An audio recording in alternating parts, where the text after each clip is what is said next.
सोलापूर शहरातील वाढते अवैध धंदे, त्यातून वाढणारे गुन्हे आणि काही पोलीस कर्मचाऱ्यांवर करण्यात आलेल्या गंभीर आरोपांच्या पार्श्वभूमीवर राष्ट्रवादी युवक काँग्रेसच्या सुहास कदम यांच्या वतीने संबंधितांवर चौकशी करून कठोर कारवाई करण्याची मागणी करण्यात यावी, यासाठी अन्नत्याग आंदोलनास जिल्हा परिषद पूनम गेट येथे मंगळवारपासून सुरुवात करण्यात आली आहे. मागण्यांची आणि आंदोलनाची दखल न घेतल्यास सर्वपक्षीय आंदोलन छेडण्याचा तसेच मुख्यमंत्री देवेंद्र फडणवीस सोशल मीडिया मोहीम राबवण्याचा इशाराही देण्यात आला आहे. निवेदनात म्हटले आहे की सोलापूर शहरात डान्स बार, मटका, स्पा पार्लर, अवैध विषारी दारू, शिंदी, वेश्या व्यवसाय, जुगार, सट्टा बाजार तसेच बेकायदेशीर जमिनींचे कब्जे यांसारखे अवैध धंदे जोरात सुरू असल्याचा आरोप करण्यात आला आहे. या अवैध व्यवसायांमुळे खून, खोनी हल्ले, जबरीजोरी, घरफोडी यांसारख्या गंभीर गुन्ह्यांमध्ये वाढ झाल्याचा दावा निवेदनात करण्यात आला आहे. निवेदनात सहाय्यक पोलीस उपनिरीक्षक बाळासाहेब गायकवाड यांच्यावर गंभीर आरोप करण्यात आले आहेत. अवैध धंद्यांमधून काळ्या पैशांची वसुली करणे, अवैध धंदे चालवणाऱ्यांना आर्थिक मदत करणे, त्यांना संरक्षण देणे असे आरोप करण्यात आले आहेत. तसेच पूर्वी त्यांच्यावर अवैध वसुलीच्या आरोपांवरून सेवेतून बडतर्फीची कारवाई झाल्याचा उल्लेख करून राजकीय प्रभावाच्या बळावर पुन्हा त्याच स्वरूपाच्या पदावर नियुक्ती झाल्याचा दावाही करण्यात आला आहे.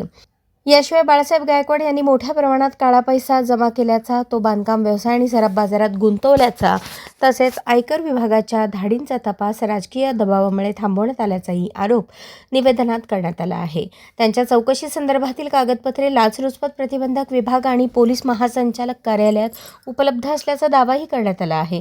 तसेच पोलीस हवालदार भागवत शिंदे आणि राजू चव्हाण यांच्यावरही अनेक वर्षांपासून विविध पोलीस ठाण्यांच्या हद्दीतील अवैध धंद्यांमधून कथित वसुली केल्याचे आरोप करण्यात आले आहेत.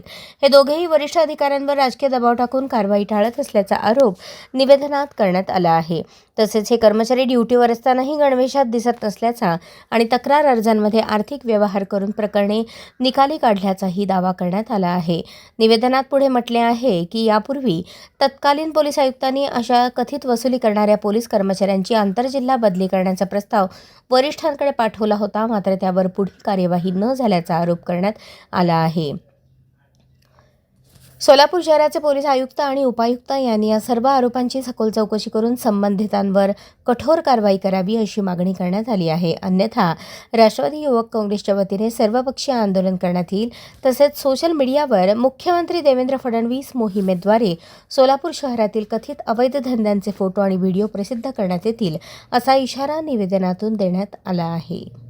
अशाच नवनवीन अपडेटसाठी जनता राज्य न्यूज चॅनलला सबस्क्राईब करा, लाईक करा आणि शेअर करायला विसरू नका.